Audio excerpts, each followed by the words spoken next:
fait, quand je le vois jouer, je me dis qu'il est exceptionnel. Mais ça a été un joueur tellement malchanceux dans sa vie. Mais tellement malchanceux. Parce que Frenkie de Jong, hein, il n'a tellement pas la carrière qu'on lui a promis.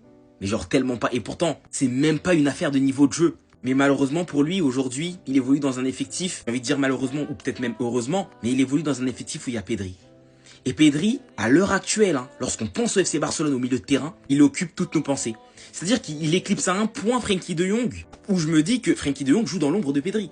Il joue dans son ombre. Et pourtant, c'est un joueur de fou. Aujourd'hui, on l'a vu, hein, son entrée a changé tout le match. Il va rentrer à la place de Casado et il va offrir cette passe, cette galette qui va déposer sur la tête de Lewandowski, qui va finir l'action. Mais pour un joueur de ce standing, hein, être autant dans l'ombre, ça fait mal. Surtout qu'en vrai, lorsqu'il quitte l'Ajax Amsterdam pour signer FC Barcelone, on se dit quoi? On se dit que De Jong, ça va être l'image du milieu de terrain barcelonais pendant des années. Mais malheureusement pour lui, il arrive à un moment où le Barça est en crise. Il y a eu la phase aussi Busquets passé devant lui en tant que 6, sachant que c'est son meilleur positionnement, sachant que c'est son meilleur poste. Ce qui fait qu'il devait être repositionné. Par moment, il jouait central. Par moment, il jouait même pas. Il y a aussi eu les blessures. Tellement de choses, mais genre tellement de choses qui font qu'il n'a pas la carrière qu'il doit avoir. Et maintenant qu'il est plus ou moins fit, il vit dans l'ombre de ce type. Waouh.